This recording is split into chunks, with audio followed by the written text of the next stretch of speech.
inaugural session of the day. I request everyone to please stand up on your places as we have National Anthem. Can we please speak?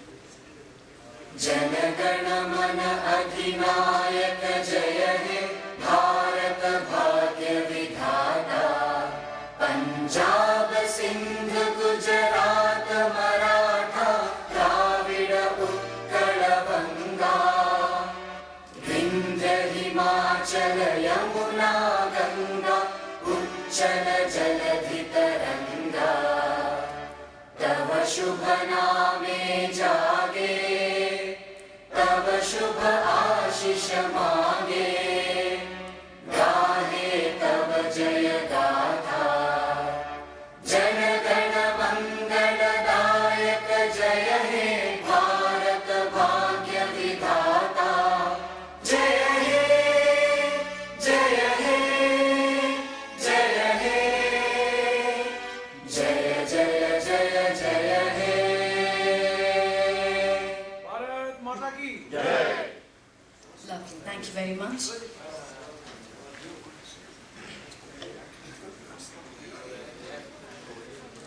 I request everyone to please settle down as we start our inaugural session. And before we start this session, I request everyone to please put your mobile phones on silent mode as we don't want any disruption in between sessions.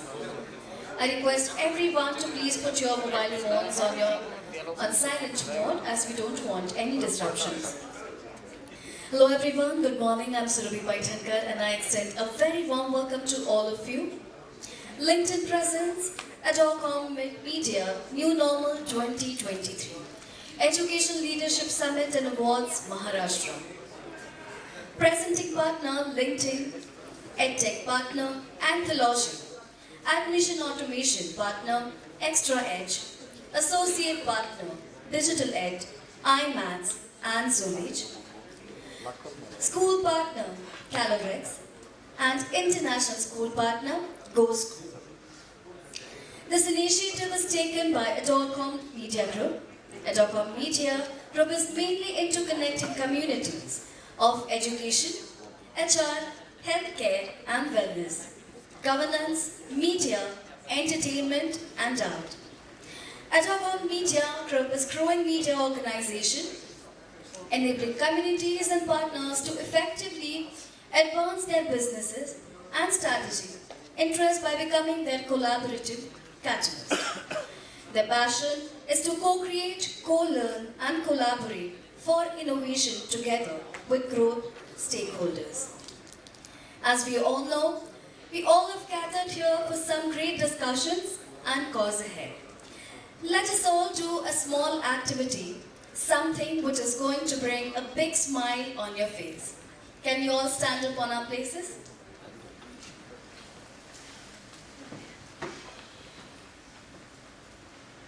Alright, so this is a very small activity we all are going to do. Are you guys ready? Yes? So people standing to your right side or left side, or both the sides, we are going to shake hands with them, tell our names, followed by saying, I'm 10 times more happier today. Can we all do that? मैं आज रोज से 10 गुना ज़्यादा खुश हूँ. And as I said, that's going to bring a big smile on your face.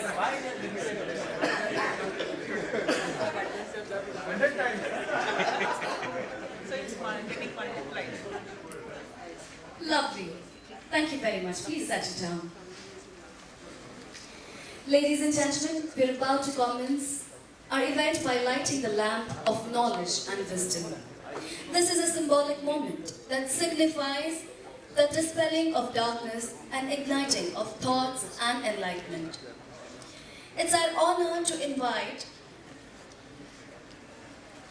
our chief guest, Dr. D.V. Jadhav, Joint Director, Technical Education, Regional Office, Pune, Government of Maharashtra.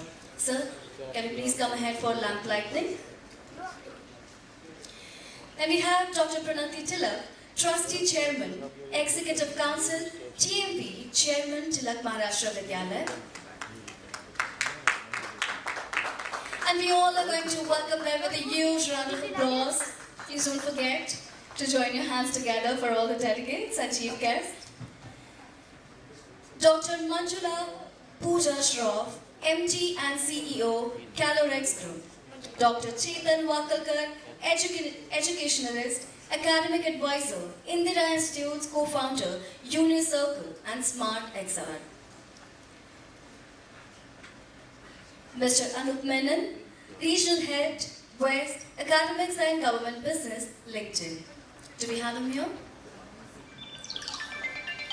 And Mr. Kumar Chandan Anand, Founder, CEO and Group Editor at ArdorComm Media Group. I request all the dignitaries to please come ahead and light the lamp so that we begin the ceremony.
Thank you, everyone. I now request Founder, CEO and Group Editor, ArdorComm Media Group, Mr. Kumar Chandan Anand, to say a few words on today's occasion. And let us all join his hands together to welcome him.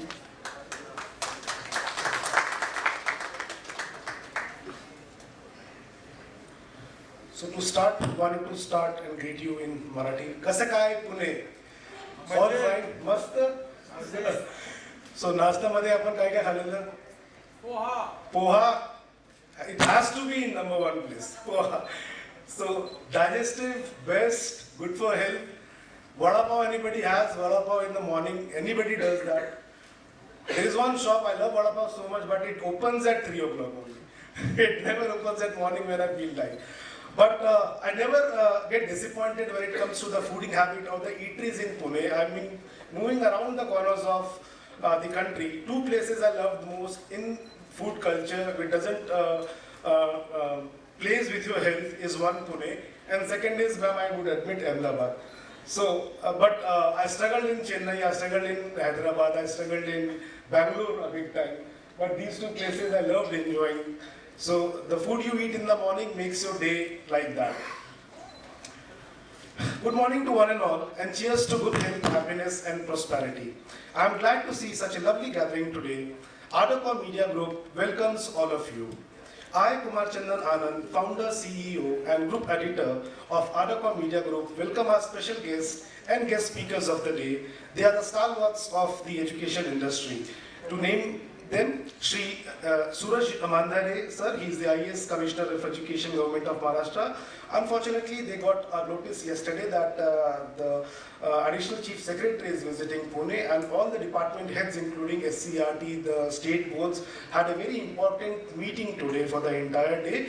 If time permits, he may join any time in the day. But as of now, I have got this message from the office. I'm happy to have Dr. D.V. Jadhav, sir. He's the Joint Director, Technical Education, Regional Office, Pune, Government of Maharashtra. Welcome you, sir. Dr. Pooja Manjula Shroff, MD, CEO, Kalorex Group of Institutions from Ahmedabad, Gujarat. Welcome, Pooja ma'am. She has been a mentor, a guide, and support to all the initiatives of education get-together or meetings or summits which we keep on doing across India.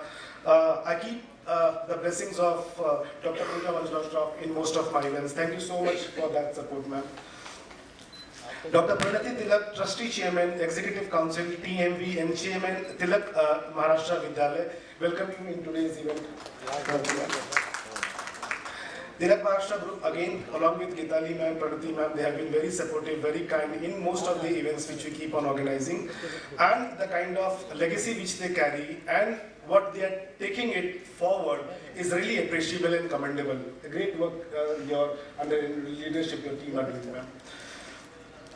Mr. Chetan Wakalkar, Educationist, Academic Director, Indira Group of Institutions. He is the co-founder, Unicircle and SmartXR. A very nice move from being an educationist, academicians, to the track where the industry is actually demanding a move. Very apt move, Chetan sir. Congratulations for the journey ahead. And Mr. Anand Menon, Regional Head, West Academics and Government, Business, LinkedIn. Thank you for your support, Anand, as always. So you can see that it's LinkedIn presents ArdorComm New Normal Education Leadership Summit and Awards. We welcome all eminent speakers, invited guest delegates representing the education fraternity from Maharashtra and rest of India. We welcome our partners who have supported our mission of spreading the ideas of socio-digital transformation and innovation.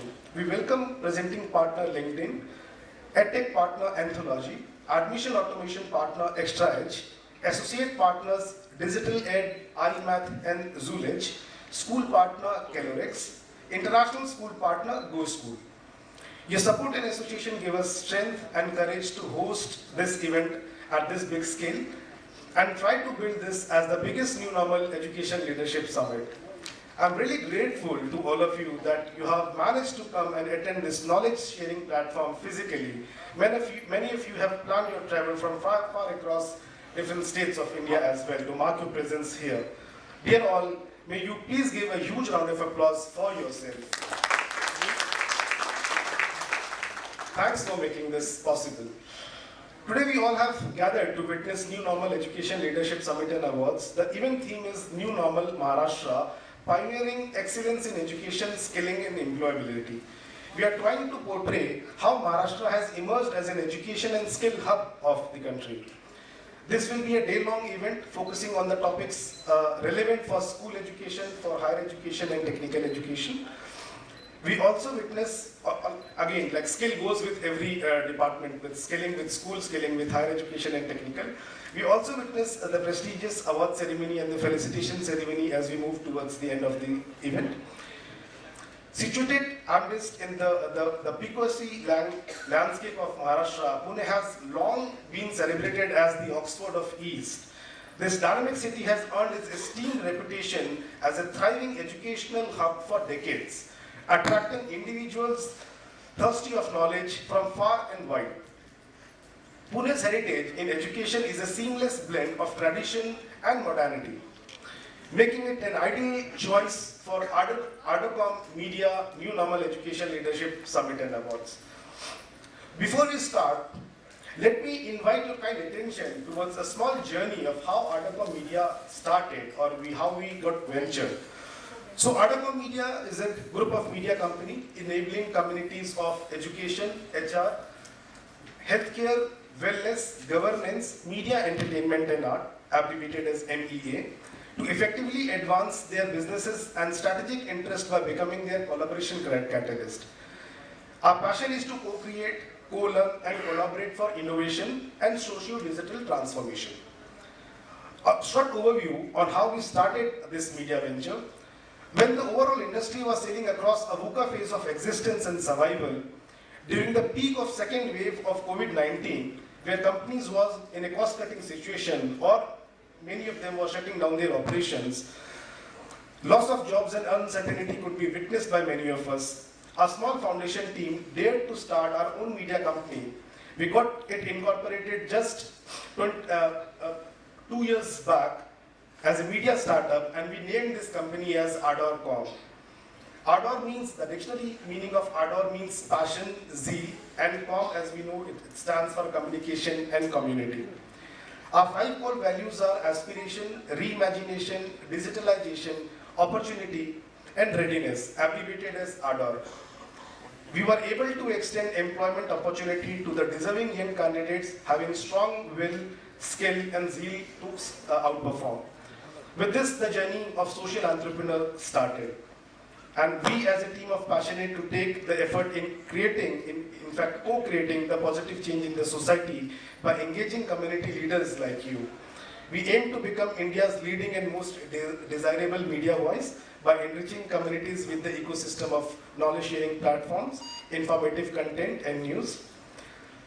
Let us wish that this symposium will open the gateway and bring back the hopes of positivity among the teachers, academicians, educators, and the entire education community who have been working really hard to ease the process of teaching, learning, assessment in this VUCA phase of existence. It has got over, but this word has been so much tongued up with me so that I keep on using this VUCA and understanding the dictionary or the expansion of this.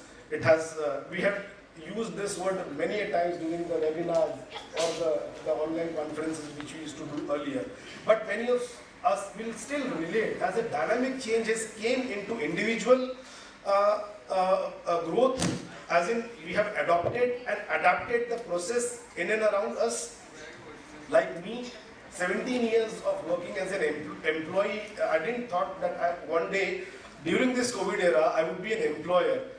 And believe me, sir, ma'am, the people who are working with me, first of all, we don't have a physical office, let me admit this. And we are doing the events like this, pan-India, because we don't want our presence to be any regional, any city-specific, any country-specific. We want to have this presence after the success stories, why not we may go abroad to do certain forums where we can again engage the communities like this. So, as of now, my few years plan is to go regional and to go into 2-tier, 3-tier cities where people, they want to have certain kind of forum and engagements at their own towns and places. So that what is all happening as a new age learning, it is very easy, or maybe many of us have mugged up few of the technology words. But what about these people, जहाँ पर एक normal electricity तक नहीं आती है. Forget about the digital inculcation of doing it. But again, they have a desire, they have finances with them, they have mindset to adopt the changes, but a little guidance, a little collaboration, a little engagement, and a learning from the stalwarts or the what we call the spearhead of the community, so that we can go and preach the same way what we do here. So that is our intention. Being a small company, we want to go small and to do something big over there.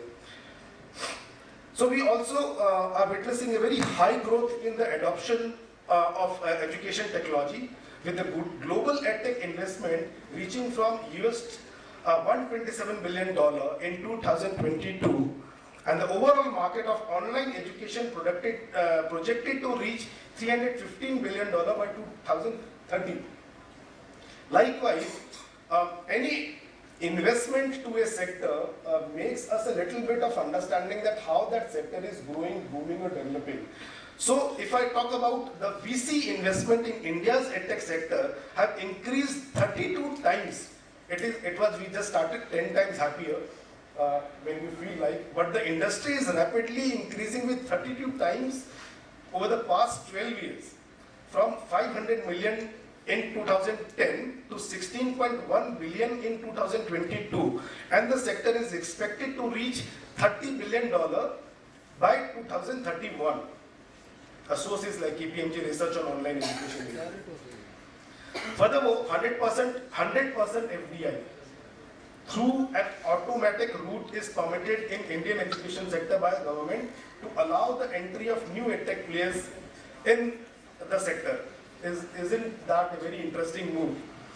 The rise of education technology or the edtech has made it possible to learn at any time, anywhere, and by embracing obviously the newest technology like AI, ML, IoT, institutions and companies are adopting their pedagogies for online teaching and providing these cutting-edge courses through the digital medium for a fraction of cost. So, and also like me, most of you must have witnessed the G20 education meet in Pune. So this was the fourth education working group held in Pune, 19 to 21st of June, some of the functions happened in any of the five-star properties, and most of the event was at the Pune University premises. So under the G20, India presidency has transcended beyond the ministerial engagement and has witnessed a huge number of participation from the core stakeholders spread across the school education, higher education and skill ecosystem of the state specifically. This truly embodies the spirit of one earth, one family and one future, as emphasized by the theme Vasu Vedya Kutumbakam. Very impressive, a very good move by the government. And coming back to this event, we have researched and very carefully, we have chosen a very interesting and the relevant panel session topics. Our special guests and the eminent speakers are again the stalwarts of the education industry, as I admit. We are shortly going to witness some of the meaningful and very interesting and great deliberations, and I'm hopeful that we all will enjoy, learn and enhance our knowledge from today's panel sessions and few of the industry presentations. And my appeal to the delegates and speakers over here, that we have few partners, as I told the name in my initial speech. They have displayed their products and services outside this hall, and it is interesting as we can just spare 2 minutes of our time to just visit them, understand what they are doing. They are not selling for, of course. They are just helping out to understand what are the new services, technologies are coming in with the industry.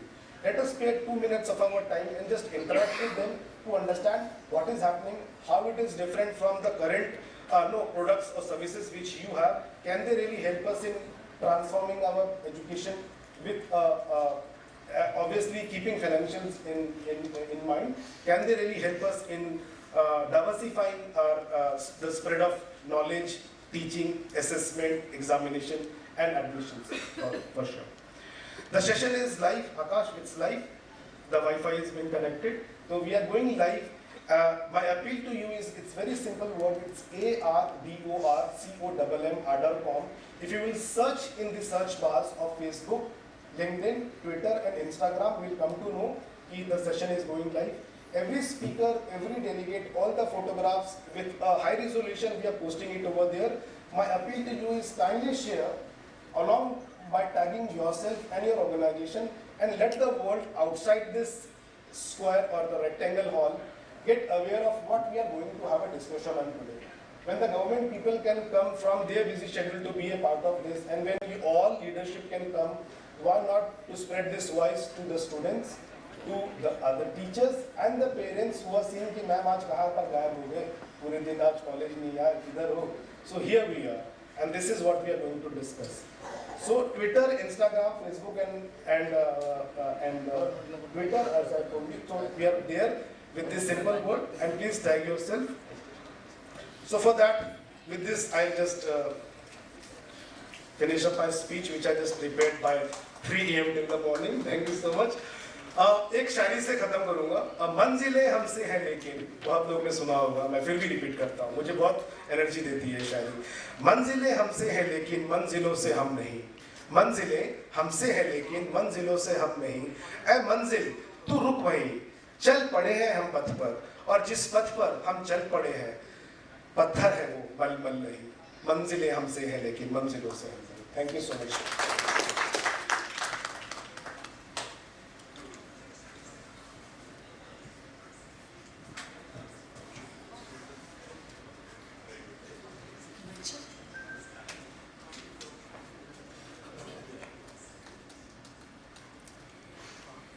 Thank you very much, sir. One thing, can we play a video of this event? We all are displayed over here. An event video.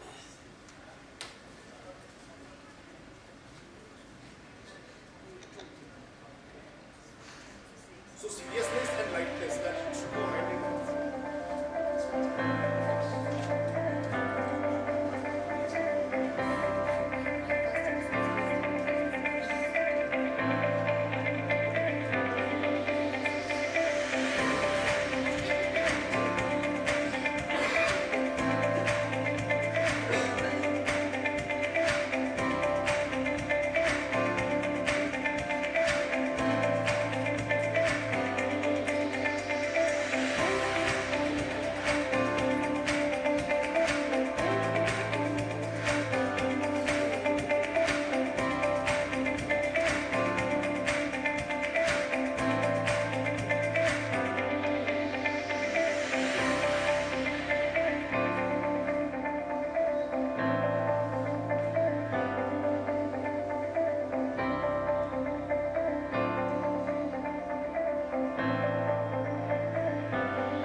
much for the video. I now request you to felicitate all the delegates and welcome them all.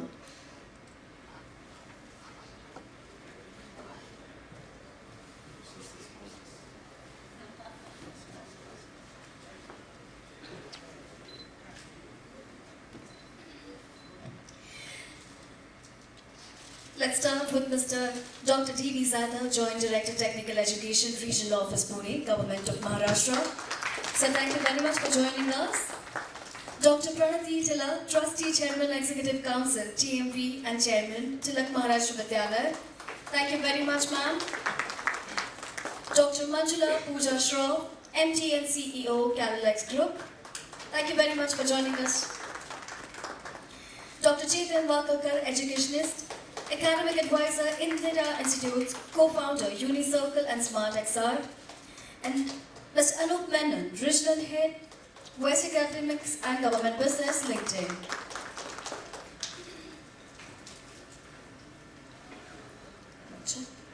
Alright, let's start our inaugural session. The theme for session is New Normal, Maharashtra, Pioneering, Excellence in Education, Skilling and Employability. Time for this session is 60 minutes.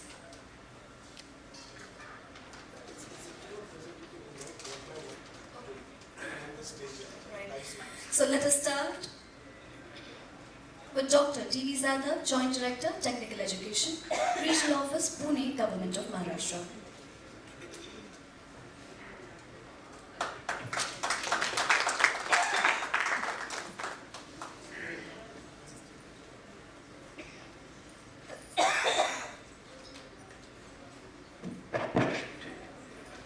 नमस्कार.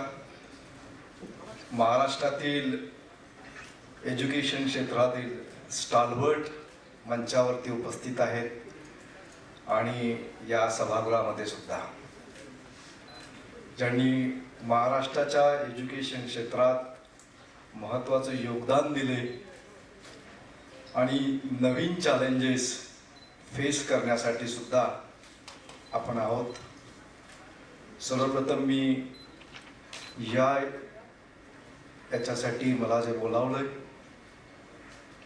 आणि interaction करण्याची संधी दिली त्याबद्दल आर्डकॉम कम्युनिकेशनच्या सर्व व्यवस्थापकीय मंडळास धन्यवाद देतो आणि त्यांचं अभिनंदन करतो की त्यांनी एक असा चांगला इनिशिएटिव्ह घेऊन महाराष्ट्र आणि महाराष्ट्रच नव्हे तर महाराष्ट्राच्या बाहेरील सुद्धा लोकांनी एकत्र येऊन चॅलेंजेसच्या पुढे आपल्याला कसं जाता येईल या बाबतीत आज दिवसभर तुम्ही ती चर्चा करणार आहात.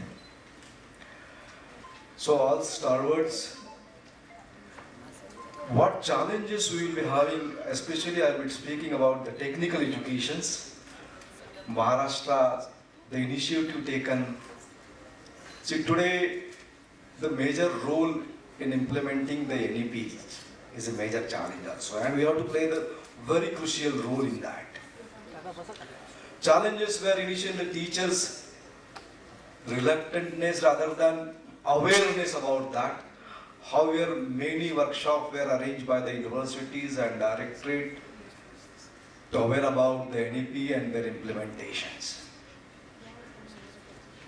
Now Maharashtra has become the first state in the country to implement the NEP curriculum in engineering education in the academic year 2023-24. So what strategy we have adopted in that? See, being a NEP is not a different thing, rather than concentrating or focusing on the holistic development of the student, giving a chance for multiple entry if he exit. Unfortunately, these situations may come for very few people. Otherwise, there will not be exit, we usually observe. And this facility may reduce even the dropout that may cause because of economical constraint or some other constraint that may occur. Educations through the mother tongue and basically the skill-based educations and the awareness and the knowledge about Indian knowledge system. These are the 5 main pillars of NEP. भारतीय ज्ञान परंपरेचं ज्ञान, मातृभाषेतून शिक्षण, कौशल्यावर आधारित शिक्षण आणि विद्यार्थ्यांची सर्वांगीण प्रगती हे एवढेच फोकस आहे. So for engineering education we have formed the teams of a stalwart in this electronics and this one likewise for 10 peoples, and they formulated about a 160 credit curriculum for 4 years with a chances for minor approach. If an additional 20 credit student comes, he may give the minors, means electronics engineering, basic with minor in mechanical, because these peoples will be preferred by the industry in future. If electronics person is there and he know the heat transfer in details or other thing, or a civil engineering with the detailings about AI, machine learning or maybe others. So this type of expectation is there. The workshop all 59 autonomous college directors, academic coordinators and the managements were conducted. We have people from Vidyalaya who hosted this workshop, and usually they support the government of Maharashtra. The guidelines were instructions were taken from them. Guidelines were formed. We issued it in the form of GR, and all autonomous engineering colleges prepared their curriculum and implemented from academic year 23-24. But we have taken the advantages of a national credit framework published by AICT, being the apex body, by respecting the autonomy of all the autonomous colleges, and expected that all affiliated colleges will implement it from the next academic year, and universities are working on it. Now, what we expect in this, as a stalwart in educational industries, we are expecting the cluster universities in Maharashtra. We have a workshop also about that. So the challenges may be, many times it is said that what if engineering student prefer the biology or other things. So if a domain, a problem is there arising, domain knowledge is expected and student can learn anything. So if a clusters college may give the faculty, or student can register to the cluster college and he can complete the course. Expectation is that now we being a stalwart in this, we have to accommodate such a changes in our curriculum and should have the flexibility in accommodating the interest of the students. Secondly, at the same time, transformations in academic and teaching learning process are mandatory now. Those days where the teachers were dictating, take a note down and all these things are gone. Because multiple teaching resources are available for a student. Even student may score more marks if he do not attend the classes. This is the situation today. But this doesn't mean that the importance of classes is still important and will be in future also, where the teacher has to play the very crucial role. Although we are expecting that artificial intelligence may give the solutions, but emotional touch will not be there. And where mentoring the students has to be done by the teachers community, where we have to play very roles. In this aspect, again one more is expected. Those who have work in a rural area, still they will need to reach to the outreach peoples. If you see the gross enrollment ratios, around 30-35% in few districts, it is still dropped below that. The reason, although there is a reservations of 30% for the girl students, as per the AISHE survey, the total count in engineering education is 27% of the girls. Still reservation 30%. That means the secured environment, providing the hostel facility, and one more important, affordable educations for all normals is a challenge for all we peoples, where we have to think on it. And to make it affordable, government has taken the initiative also. Various schemes are there, not only to have it from the Maharashtra, even students of Maharashtra goes outside for a master's program out of the country, or a PhD program, a fees of ₹1 crore per student is given through a Directorate of Technical Education in the form of foreign scholarship. Similar to this, other AICT scholarships are there. National scholarships portals are offering also. So central government scholarships, state government scholarships. So we have to make it aware. And to make them aware about the students, and especially those who are getting the entry into this after 12th or 10th. So the Directorate of Technical Education is having a School Connect program, where our faculty in each talukas goes to the 10th standards and arrange a camp for the students, giving importance of technical educations, career aspects from them, what are the government fees reimbursement scheme, the procedures and the documents required for that very event. So we usually conduct this activity in the month of December and the first half of the January. And because of this, the enrollment in government polytechnic in Maharashtra has grown from 50% to 85% in last 3 or 4 years. So it is the contributions of all, where we are reaching to the outreach and bringing them into the mainstream. But while doing this, if the students are being admitted, passing out, the questions arises, are they employable? And if they are not only employable, many of them should be converted into entrepreneurs, and they should provide the opportunity to the other. This is also a big challenge for all of us. Where we have to think, these young students has many ideas in their mind, and especially when we put there some real project, especially in terms of hackathon or these ones, fantastic solution they provided. If we give them the opportunity to incubate this idea and start their own startup by providing the seed money, not only by mentoring and this one, but by providing the seed money. So State Innovation Council, District Innovation Council, now University had made it that each institute should have an Innovation Council. Constitutionally they have formed.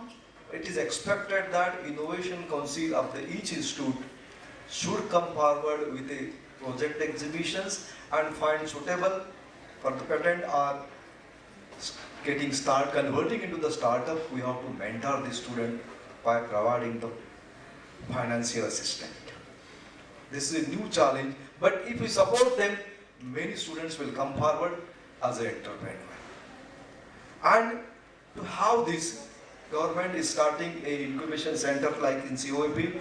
Similarly, in few districts in Maharashtra also, Center of Excellence is being established in engineering and pharmacy, where students will have a chance to incubate their ideas also.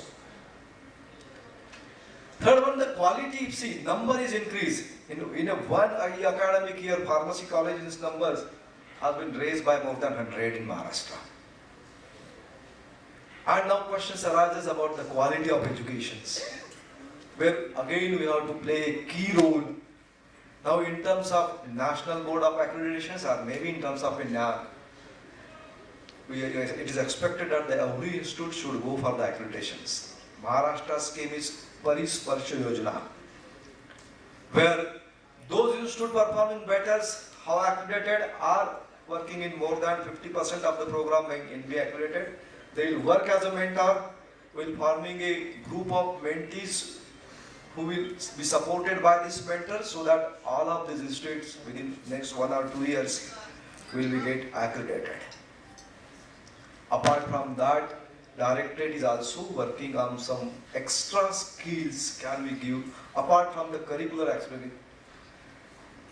That is, we have made a MOU with Infosys and the NASCOM, and through one more activities by the Infosys LGB Unnati Yojana, where a 196 hours skill-based program will be offered to the final year students of engineering educations. Infosys has started already the springboard with few courses, but is expected from you side to promote these activities to the student, get registers and complete. I took the review yesterday only. Majority of the students are registered but are not completing this skill program. There is no charges from student side. Either government is paying or these companies are paying through their CSR fund. So these are the initiative Maharashtra government has taken. At the same time, providing the secure environment to the girl child as well as all the students is the most important aspect. So all campuses we have to take utmost care, and not only campuses, the hostels also including, that the students should feel that they are well protected, maybe in terms of security, maybe in terms of this one, because this is the age of transforming their minds. Whereabout we are also taking the review also this one, but these are the few challenge I think, and where we expect the cooperation from all of these stalwarts. At the end of the day, you peoples will come again in new ideas, you will share some of the way. I know some institutes are performing very well, they can have their best idea, if they share, other can start thinking on that. So once again, I take this opportunity to thanks the organizer and inviting me here. My best wishes to this workshop. Thank you very much. Jai Hind, Jai Maharashtra. Thank you very much, sir.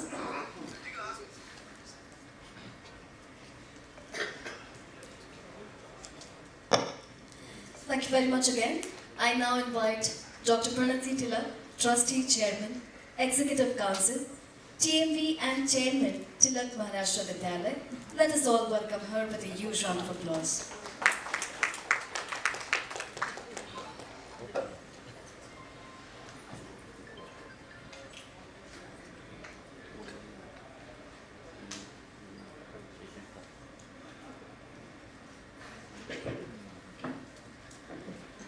A very good morning to everybody.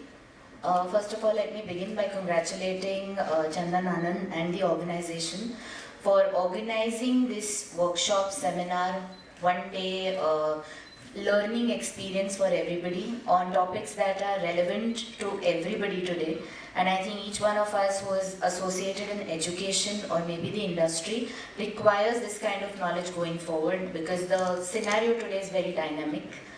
And I would also like to acknowledge all the presence of all the dignitaries, and I can see a lot of dynamic personalities on the stage as well. And thank you for inviting me for this. Today I will be speaking about the new normal. And let me begin by saying that the equations of business have changed due to immense digital transformations, including AI in every process of operations.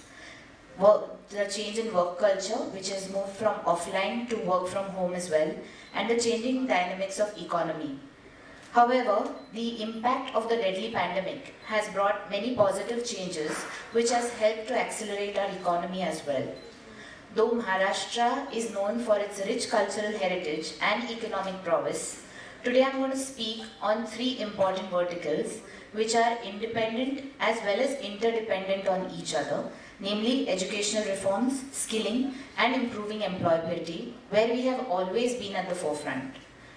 As I serve as an educationist, educational reforms, obviously, like everybody, would always be the focus for all of us. As you are all aware, the education industry has seen significant modifications in order to adapt to the changing scenario. In the pandemic lockdown, we continue to impart education by embracing technology. Where classrooms were confined to a limited geographical space, we now have digital classrooms, e-resources, and online learning platforms that have helped students from every socio-economic background around the world to gain knowledge.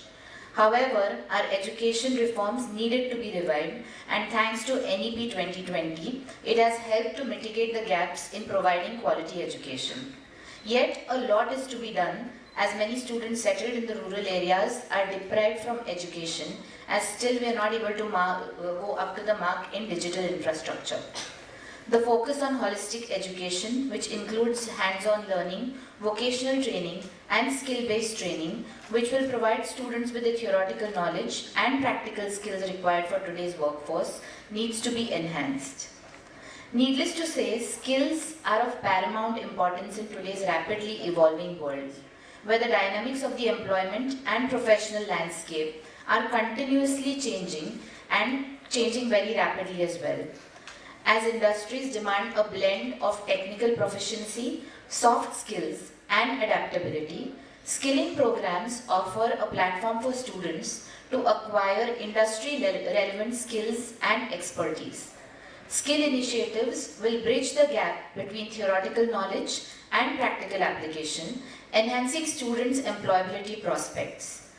For all these, the industry needs to collaborate with universities and offer industry-relevant skill-based programs. One such initiative can be through CSR activities as well. Many CSR activities are conducted successfully to uplift the standard of the deprived or provide free education.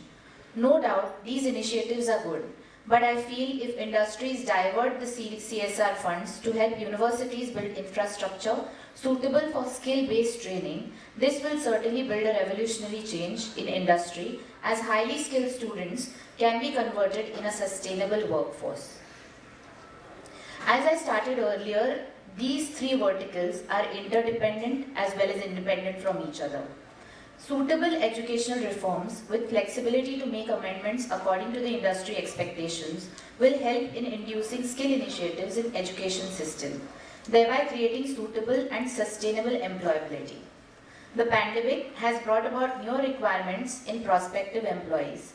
I think that as educationists, it is important for us to consider what are the newer needs of the industry as well. So we are focusing on enhancing the technical knowledge, the academic capabilities. However, there is a lot of emphasis on the softer skills or the other traits that are desirable from employees as well. So I've just listed down a few. I'll quickly run through those. The recent series of lockdowns and the subsequent changes in the operating pattern for employees has caused the management executives to rethink the attributes and qualities that are desirable for all potential recruits, especially in critical management roles. Some important changes that will be seen in the attributes needed in the potential recruits are open-mindedness. The ability of an individual to keep an open mind while operating in a professional scenario will be considered very important by all top-level executives. Ever since the unprecedented manner in which the COVID-induced lockdown have changed the method of operations across all industries, the management now looks at not just the capability of an individual, but also the ability to cope and react positively to a situation. So copability can be coined as a new desirable trait for a potential employee. Flexibility and adaptability. Being flexible is a crucial skill that every employer will be keeping an eye out for.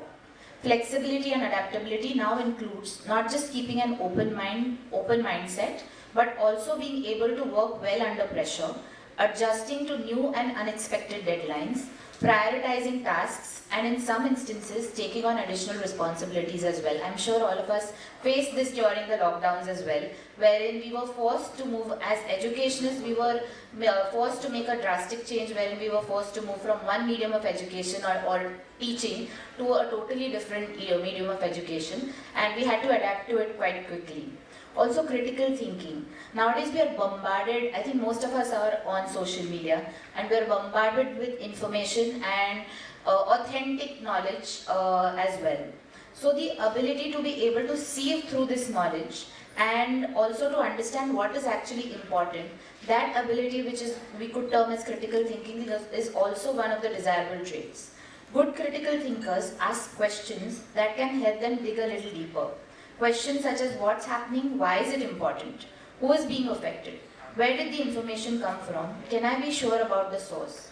So in an information heavy world, anybody who's able to identify authentic, genuine information and take it into an important decision making situation is somebody who will be considered as a potential employee as well. Communication and emotional intelligence.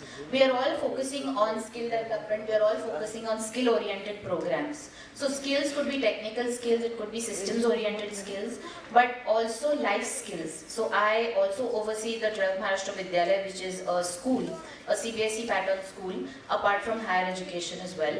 So life skills in young children is something very important.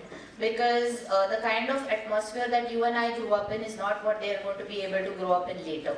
Their professional life is going to be much more cutthroat competitive as compared to us.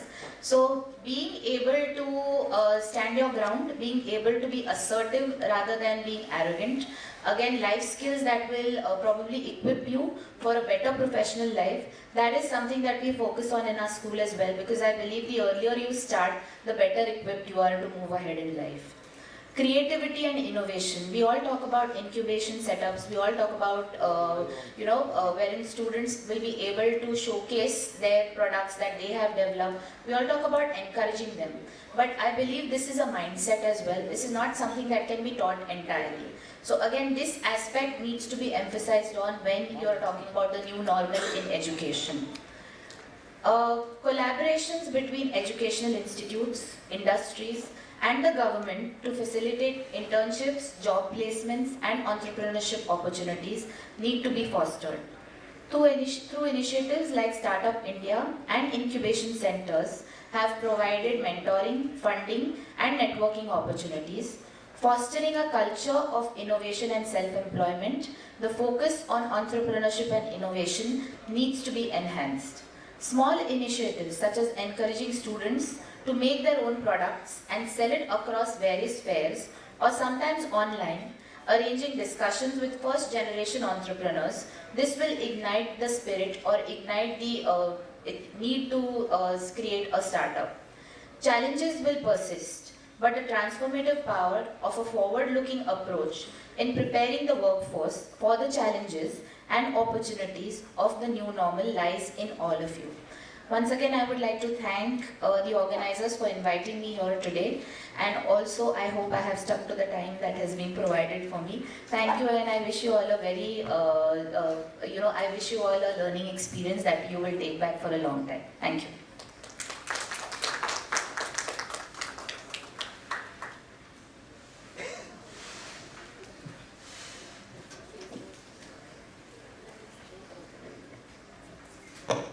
Thank you very much, ma'am.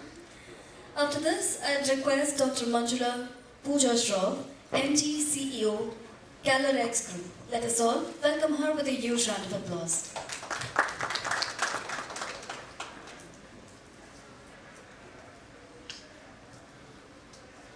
Good morning. Can you hear me? Yeah, I can hear myself now. Good morning and greetings from Ahmedabad. If I talk about Ahmedabad and not the World Cup, disconnect ho jayega, kyun? So let me tell you a few observations that I made as an educationist from this World Cup. This was a demonstration of New India. If it was 5 years ago, these players would be bashed up emotionally. Today, India stood with them emotionally. The distinction is emotion. The distinction is sensitivity. The distinction is humanity. One other thing that I saw is this great attitude of gratitude that Virat Kohli showed by showing his first gratitude to the man he defeated, which is Sachin Tendulkar. What a great way to defeat somebody, by showing gratitude. That is the new India. That is the new way to think. But I also saw exactly the way we do education and examination. आप चाहे 10 out of 11 में पास क्यों ना हो जाए, final में fail हो जाते हो तो फेल हो जाते हो. If we don't forgive our little 16-year-olds in the board examinations, because they could have had a bad day, they could have had fever, they could have seen an accident on the way to the examination and performed badly. Who cares? If you fail the finals, you fail. And that was so large, right? On that stadium, on the Narendra Modi stadium, it was so huge. This is the system of Indian education, period. Does it matter that they did 10 out of 10 brilliantly? That day mattered and that day they failed. That is exactly how we do education. in India. That one day, that one examination decides your destiny. When we talk about education, skilling and employability, I want to talk about the side that can actually stop all of this from happening. I know we're doing NEP. I know that NEP is a very strong document. I also know that NEP is a very forward document. But we have to be alive that there are practices in society that are counterproductive to NEP. One such is the dummy school concept. आप सब जानते हैं dummy schools क्या होते हैं.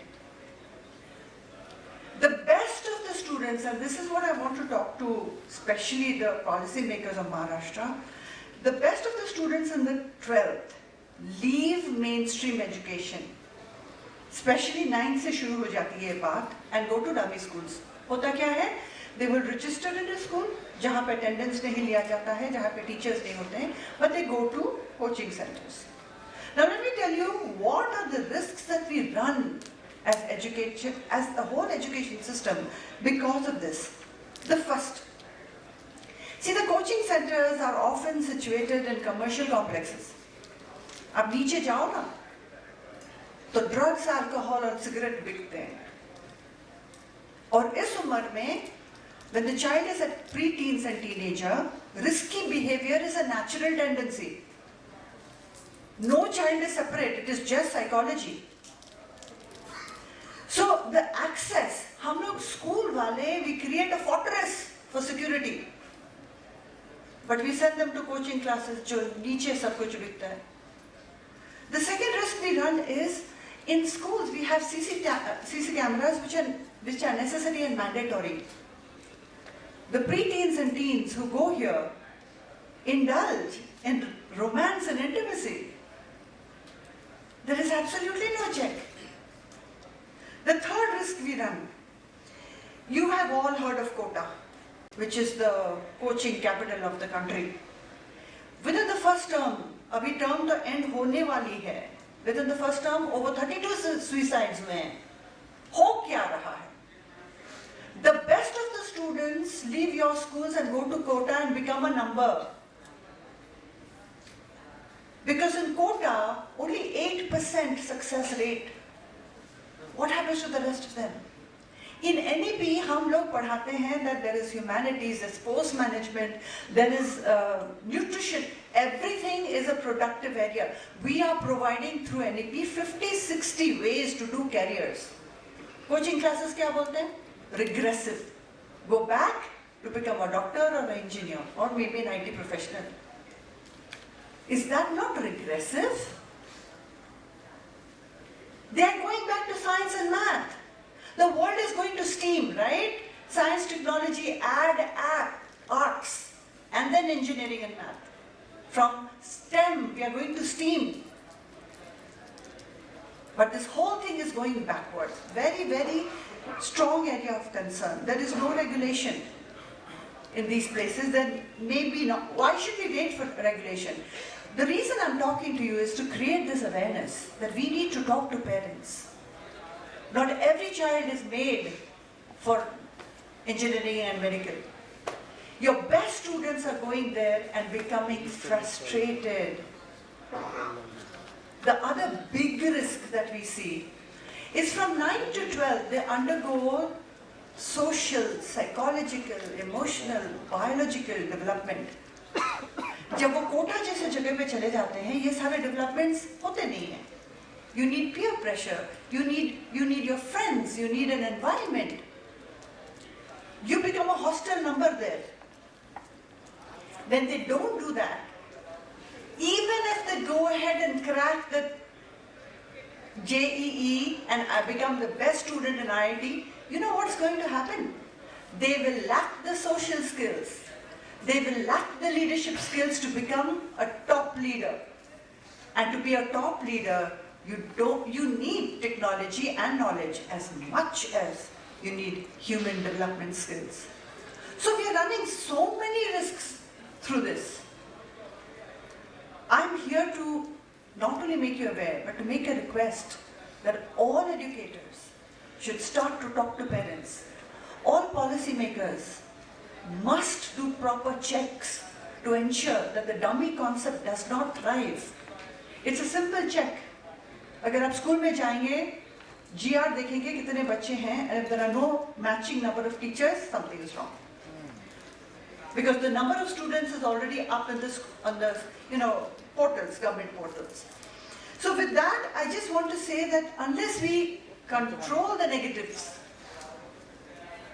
we can't create a strong foundation. My biggest concern is the best students we are going to lose. In the next 4 or 5 years, if this continues, the best brains will become depressed. We'll have more alcoholism, we'll have more drugs, and less productivity. With that, I do hope that you will have a great day of deliberations. I will be talking to you in the next session as well on parenting. Thank you so much for your time. It's always a pleasure to come back to you, Chandan. Namaste to all the people, the dignitaries on the stage and off the stage. Have a very good morning.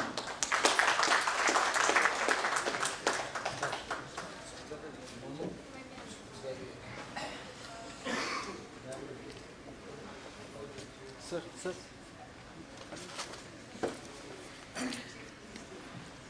Thank you very much. After this, let us all invite and welcome Dr. Chetan Wakalkar, Educationist, Academic Advisor, Indira Institute, co-founder, Unicircle, and SmartXR. Can we put our hands together?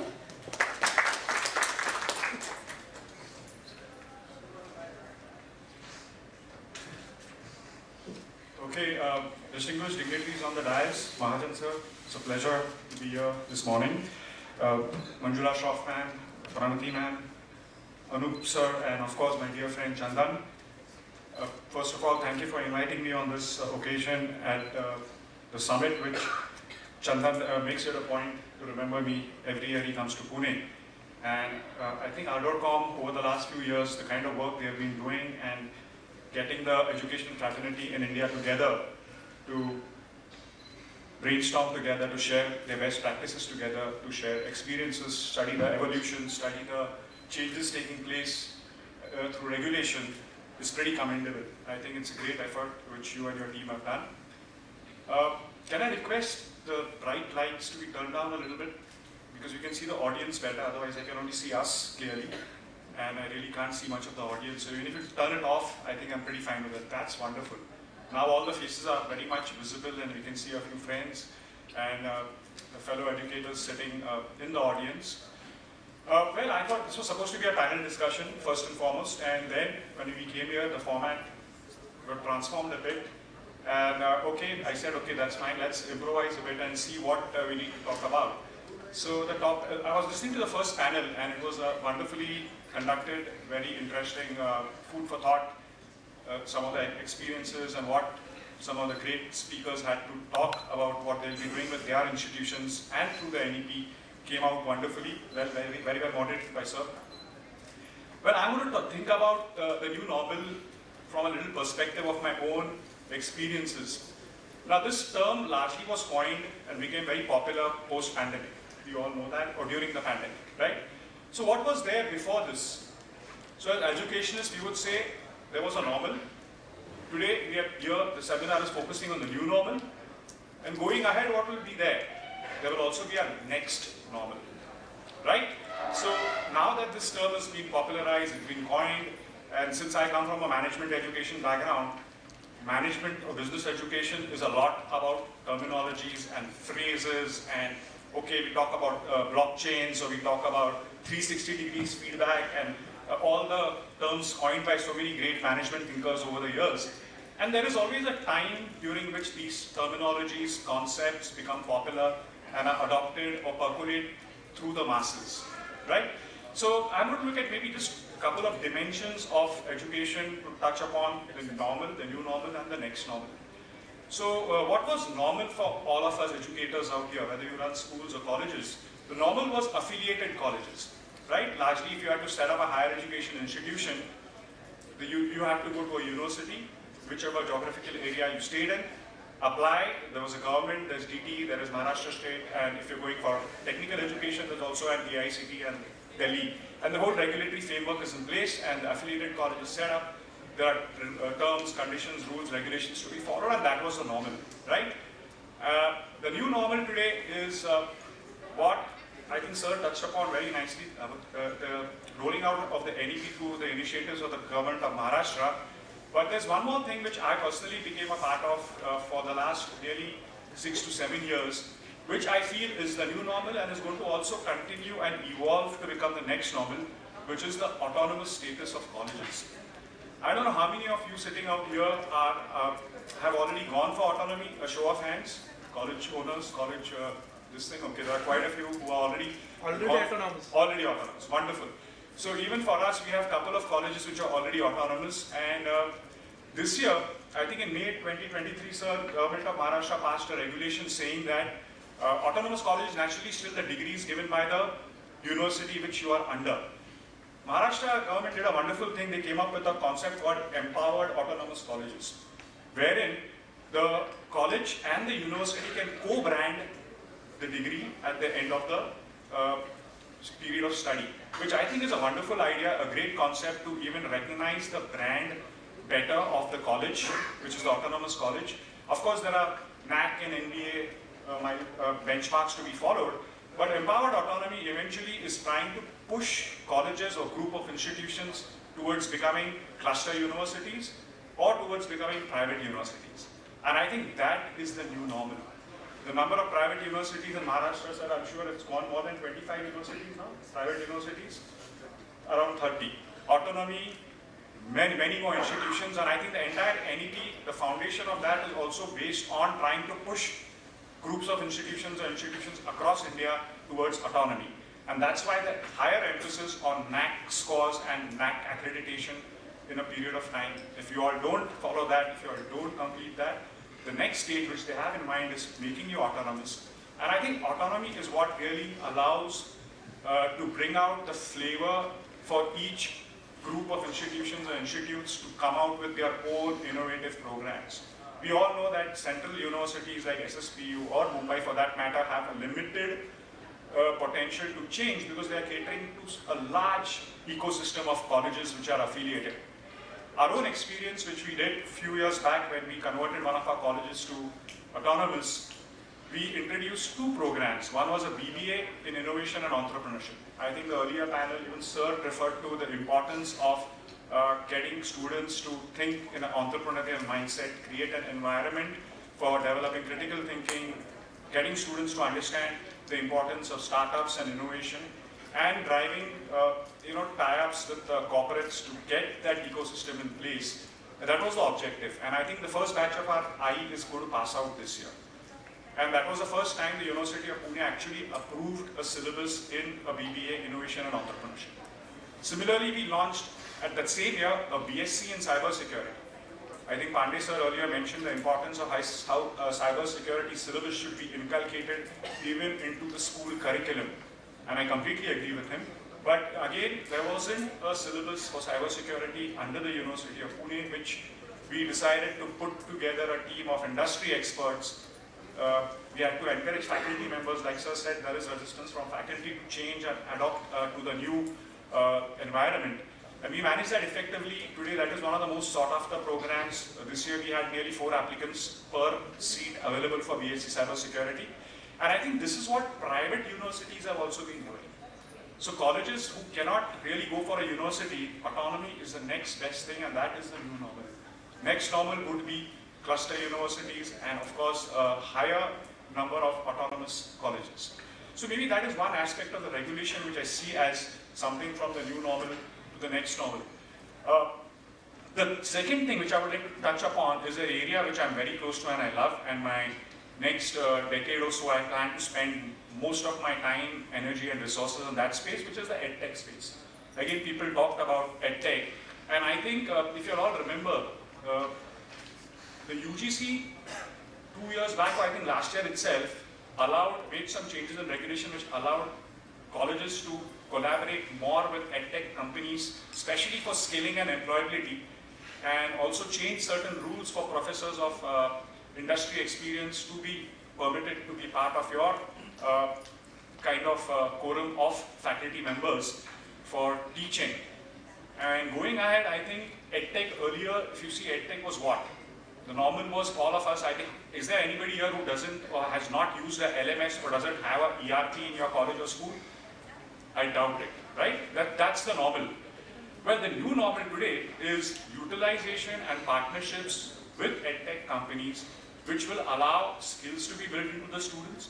Again, I'll give you an example of 3 companies or 4 companies we onboarded, maybe starting with one of the latest ones last year, which was LinkedIn Learning. We have LinkedIn here as a partner. I need to acknowledge Anup was driving that. And we tied up with LinkedIn Learning to have access to our undergraduate and master's students to nearly 14,000 plus wonderful bite-sized topics which are available on LinkedIn Learning. I think today the number is touched 18,000 plus, if I'm not wrong. Last year it was close to 14,000, and every month they add new programs.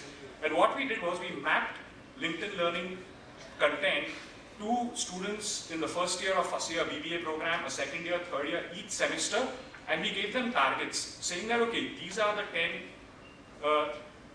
10 additional certificates from LinkedIn which you can get. Try and see how many you can do.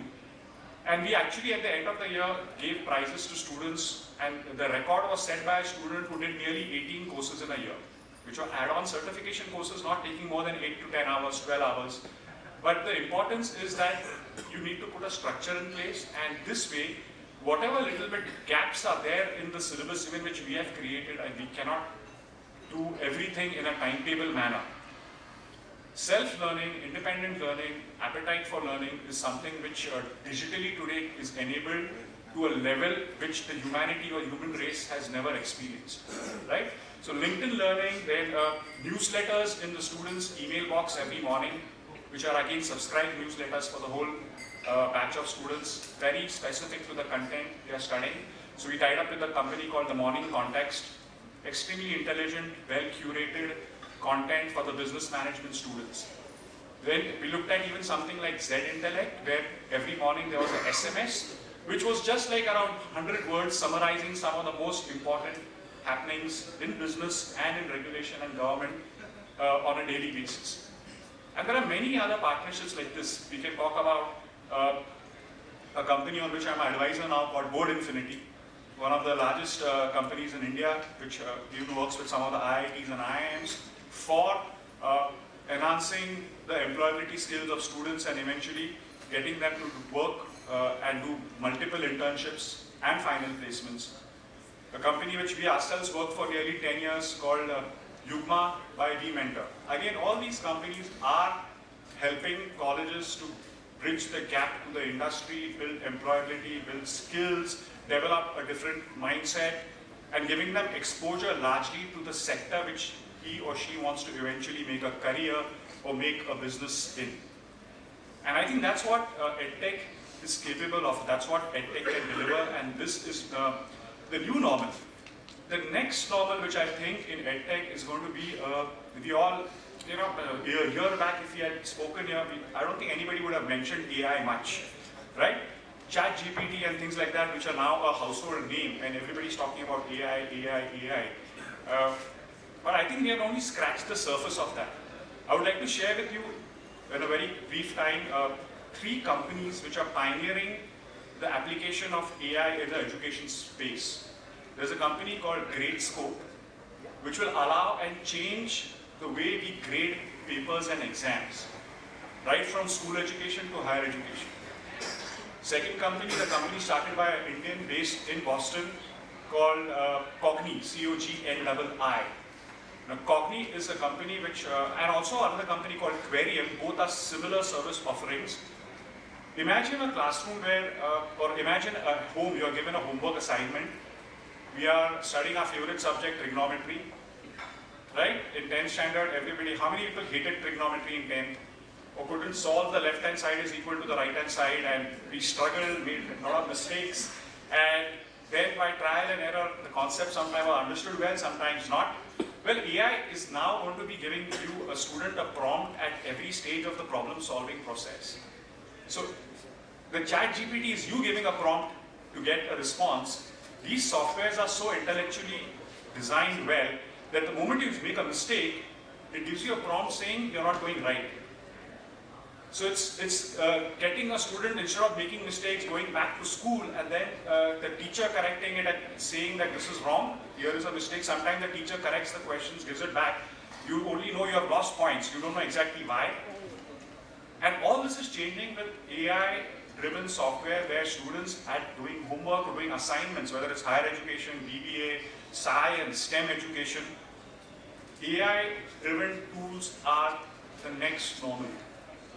And for Pune and Maharashtra to show leadership in this space, it's all educationists who will have to adopt different tools and digitization, because these things will make the learning experience better, the students' critical thinking ability will improve, and of course it will free up a lot of time for the faculty and teachers from correcting physical papers to developing better study plans, focusing more on research. People talked about research earlier.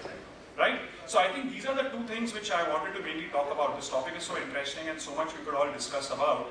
But EdTech being close to my heart, and of course the autonomy experience, that's the new normals and the next normals which we'll all need to work forward. It has been a pleasure being here.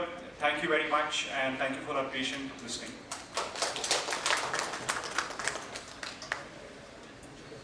So we have a special memento and a certificate to appreciate your contribution. I request sir to please felicitate.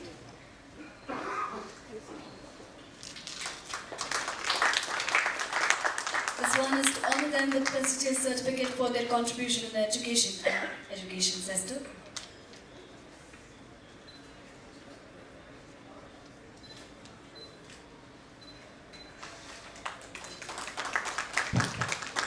Thank you very much, sir, for joining us.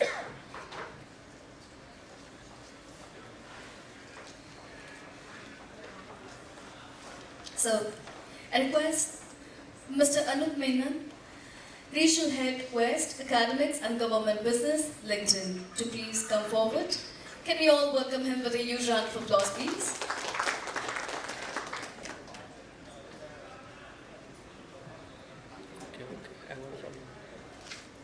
Good morning, everyone. Respected members on the stage, dignitaries present here, a very warm welcome on behalf of LinkedIn. Firstly, I would like to thank ArdorComm, Chandan, Ashish and their team for tirelessly working and bringing this event together.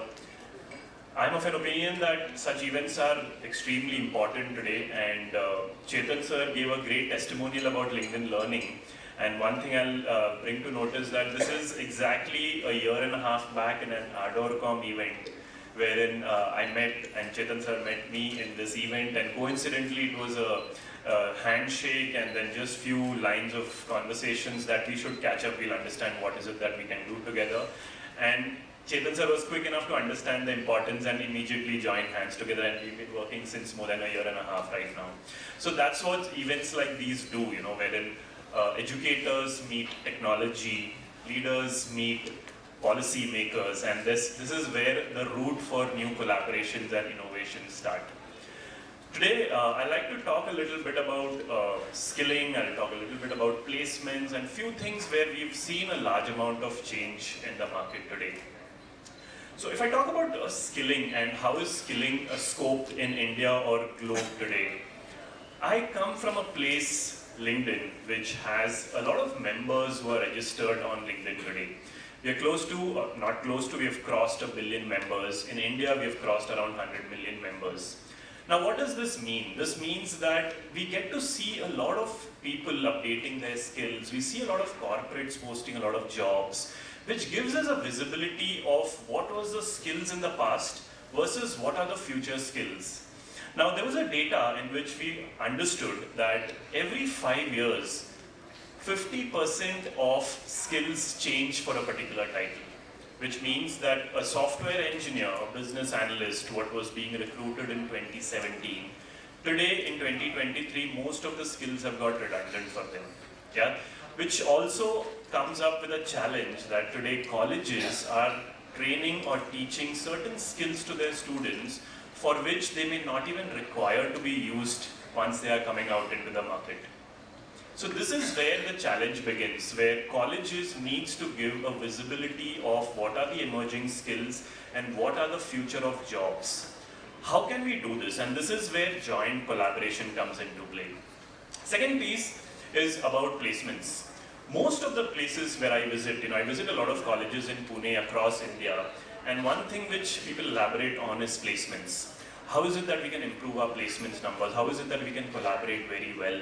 One thing which I've always noticed is, today, a lot of people have different aspirations. Not necessary that a BE computer science student will always be interested in a software engineering job. How is it that we're trying to foster their aspirations is something which most of the colleges are thinking today. For example, today if a person who's a software engineer, business analyst has more aspirations towards arts, communication, how is it that that student can get more and more input from their college? And this is where the advent of skills come in, and this is where the advent of future visibility comes in. Today, we are also talking about one piece which is missing is the faculty upskilling part. Faculty upskilling part is something which I heard my fellow DIAS members talking about, but that's something which is very, very, very important because they are the ones who are imparting this education and they are the ones who needs to be given this visibility today. Unless we have the right technology and unless we have the right momentum in doing that, it becomes really challenging. Today we have largely the tier 1 cities are privileged to have a lot of benefits, a lot of corporates here. Now, if we go a little deeper and understand students who are coming in from rural cities, how do they get a job? They are solely dependent on college placements team.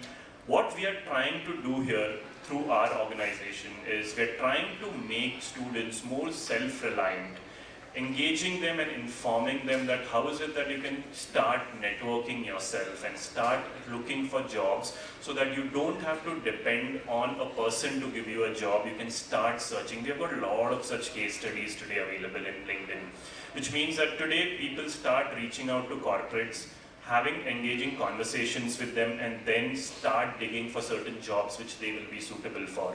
So we are trying to open up the entire economy so that it is not, jobs are not residing and privileged by the tier 1 cities. It can go into larger cities, smaller cities and be an open access to everyone. To conclude, what I'll say is it is a joint responsibility for everyone. Today we are meeting in such forums, which is extremely important. Technology plays a vital role in all these things which we are talking about. And if we are not adopting or we are shying away from adopting these latest technologies, there's a big gap which we are actually digging in. And this gap can actually be solved by universities and colleges who are coming up with latest trends and technologies. Like Chetan sir mentioned how he's innovatively using LinkedIn as one of the tools to start engaging discussions, motivational conversations, and leave that fear aside and start talking to people outside. Hence, I would say that what we need to inculcate today is a concept of continuous education, which means education never stops. It is not a checkbox activity which you are doing today. It is something which you need to learn on a daily basis because technology is changing at high, fast pace. And second is the growth mindset. I'll keep it to this. Thank you so much, everyone. I hope you all have a great day with a lot of exchange of ideas and thoughts. Thank you so much. Thank you.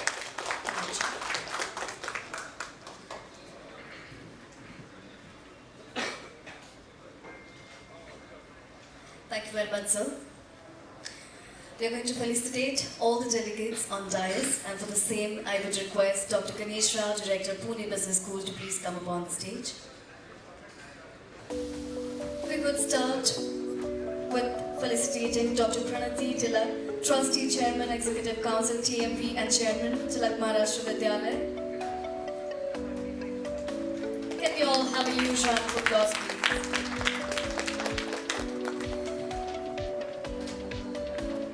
Then we have Dr. Manjula, Pooja, MD and CEO, Kalorex Group.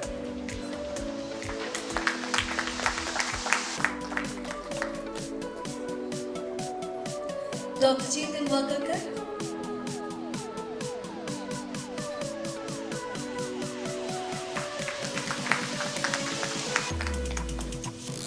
Requested at the moment.